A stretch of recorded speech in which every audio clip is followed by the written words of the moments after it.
After a long break, I am finally back to discuss the last of the base game long guns, starting off with Aphelion. This handsy weapon fires out beams of energy that pierce through targets.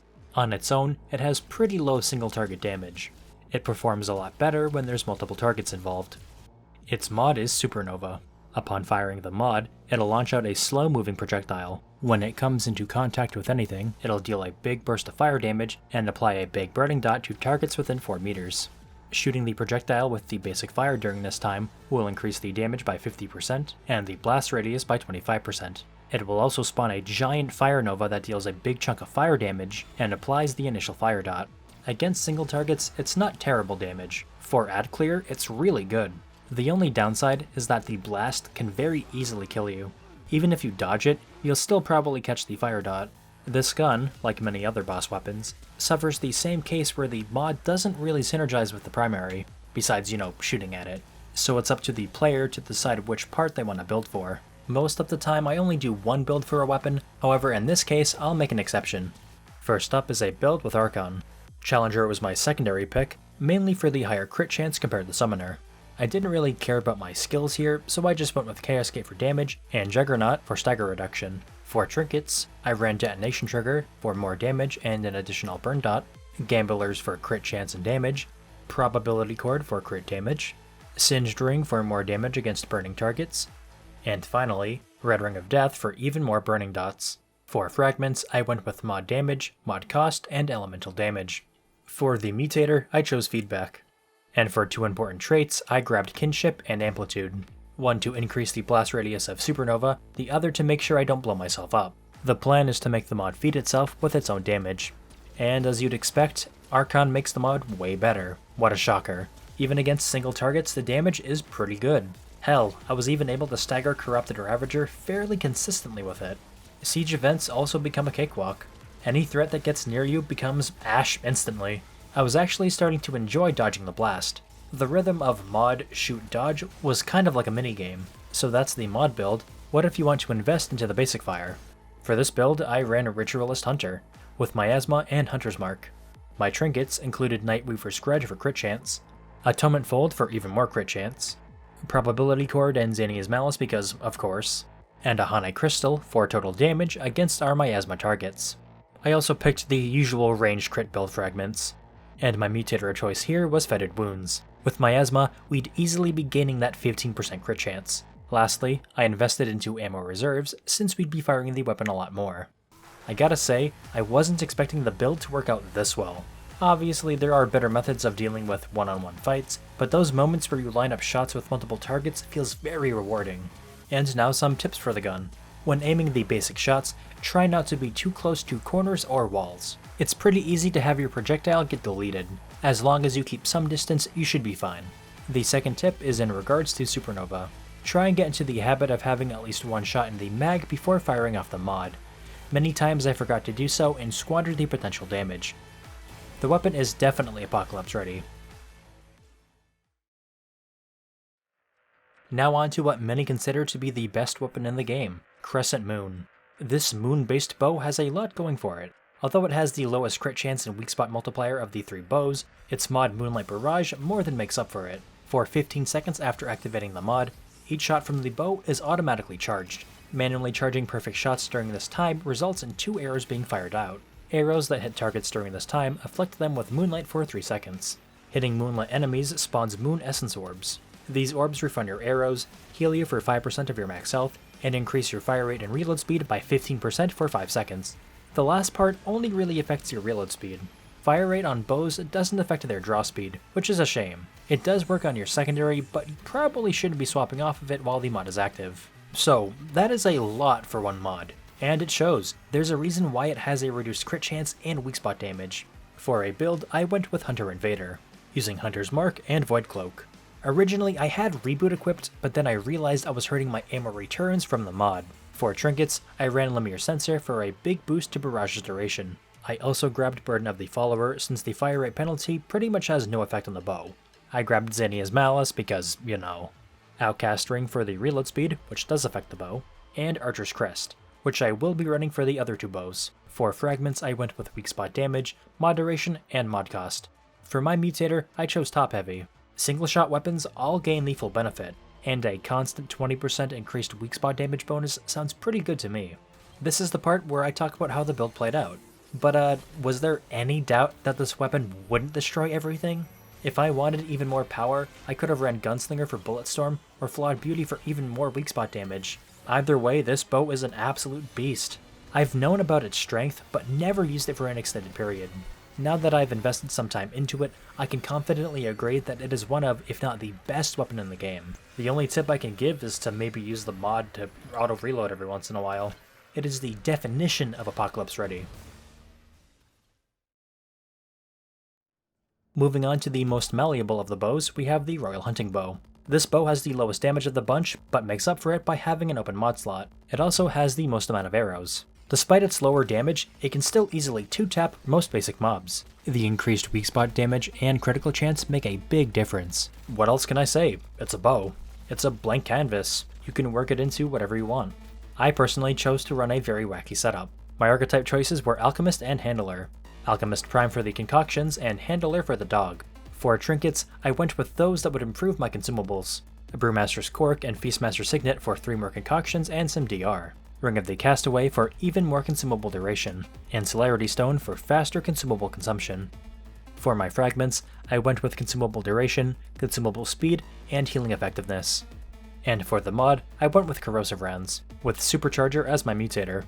Now you may be asking, what the hell is that at the bottom of the screen? That, my friend, is 21 plus assorted buffs. You might also be asking, how is this helping out the bow? I'll be honest, not a whole ton. But I am very juiced up. The way I see it, I'm a little better at everything. Corrosive Rounds and Attack Dog are plenty enough to boost up the bow's damage. Not much else to say about the bow. One tip I could give that would apply to all bows is to know when to just use basic shots. If enemies are really low in health, there's nothing wrong with just popping off a quick low damage arrow. The hunting bow was a blank slate, and certainly Apocalypse Ready. Coming up is my personal favorite of the bows, Sagittarius. This Golden Beauty is the hardest hitting of the bows. Its raw damage is really good. It's able to hit over 1000 damage on a perfect shot without any other sources buffing it. Also, can we talk about the sound design? This thing sounds like a gun, and I love that. Its mod is Starfall. Shooting a loaded arrow at a location or enemy spawns a large floating portal. This portal rains down explosive stars for 6 seconds. On its own, the mod isn't super impactful.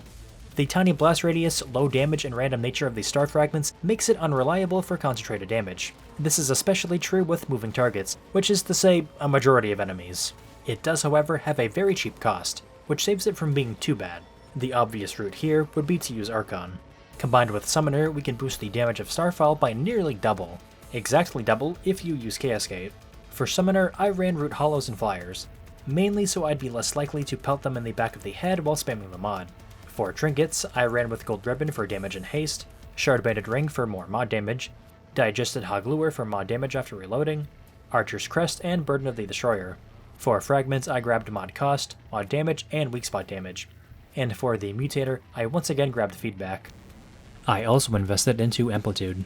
The portal size in the tooltip does increase, however only the star fragment blast radius is affected, which I think is just fine. Otherwise you'd have a larger area for bombs to drop that might not hit anything. Combined all together, this build lets you summon forth a near unending rain of stars. The cheaper cost lets you use it liberally in mobbing, and the increased damage makes being hit by the bombs actually matter. This is most noticeable on stationary or large targets. Corruptor is one of the best targets for this weapon. A very easy method for getting the ult kill. Even the one true king can't escape the inevitable damage, when he's not teleporting. When brought into the right fights, it really shines. One tip I can give is try not to use the mod in doorways or anywhere that's cramped. It's very possible that the star fragments can fall out of bounds or hit archways, losing you some valuable damage. Definitely Apocalypse Ready. Next up is Twisted Arbalest, a new spin on the ricochet rifle from the first game. This weapon fires discs that can hit up to 5 enemies in close proximity. Each additional target hit reduces the damage dealt. It can hit weak spots, but just like in the first game, it's not super reliable. The attached mod is Guardian's Call. Once fully charged, the weapon will apply a short debuff to targets on hit. On activation, every target marked will be bombarded with explosions. These blasts have a small radius, and hit for a small chunk of damage. It seems pretty decent on paper, and for ad clearing it does have its moments. The true issue then is how it fares in one-on-one fights. Unlike Aphelion, the strength of this weapon's mod relies on having multiple targets nearby. One target being marked and detonated, even with mod damage setups, is fairly weak. Alright, originally in the script I wasn't going to give this weapon a proper build segment of the video, but as I was editing towards the end, I decided, you know what, let's give the weapon another shot. Since it excels at dealing with enemies that are close together, my plan was to use Firestorm to make that happen more often. Using Ritualist and Alchemist, we boost up our total damage with Miasma and Frenzy Dust. Legacy Protocol helped me use both skills more frequently. Dreadfont combined with Bloodstream would out-heal reprocessed Heart's Life conversion. Burden of the Follower boosts that even further, Encrypted Ring provides a majority of our healing, and a Honey Crystal gives us a 20% total damage boost. My fragments were mod cost, skill cooldown, and casting speed. On Arbalest I ran Harmonizer, and on my handgun I used feedback. While this build was a little fun, I still felt like I was fighting the weapon. Even in situations where it should shine, sometimes the discs just bounce off and only hit once. It's a shame too, because I loved the Ricochet Rifle in Remnant 1. If you were to call this the worst weapon, I would not disagree with you.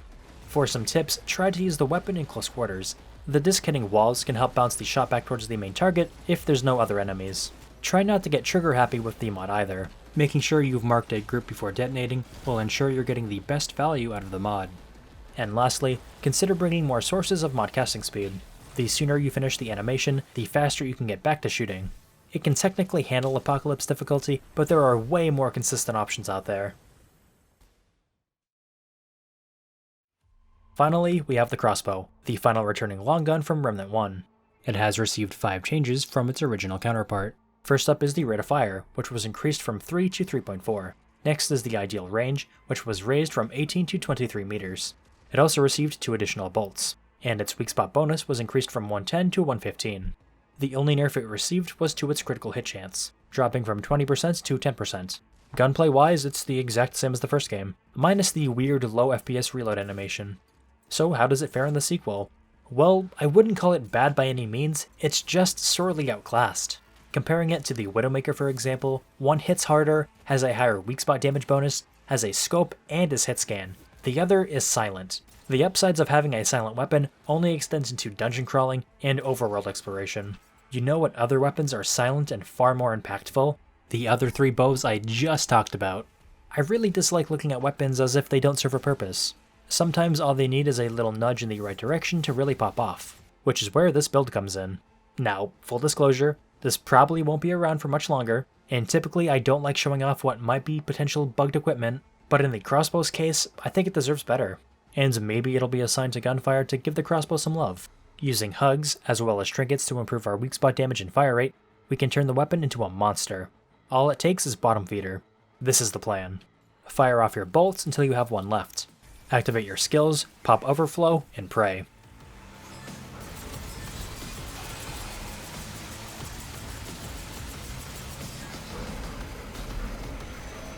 Yeah, now you can see why this is probably going to be fixed. It was already a problem with Spore Bloom, so it's more than likely that this will be corrected too. It'll probably be a change to bottom feeder to not work with single shot weapons.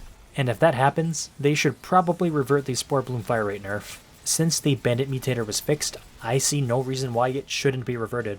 The crossbow's not bad, but it definitely needs some love. Apocalypse ready, if only in the shadows of those above it. There we go, the last of the base game long guns. I'll probably cover the weapons added in the Halloween patch and Awakened King DLC in their own videos, and those will come after I cover all of the base game handguns. Speaking of which, I'll be putting up another poll after this video goes live. Would you rather the handguns be broken up into individual videos, or one singular long video? As always, thank you so much for watching, and I'll see you all in the next one.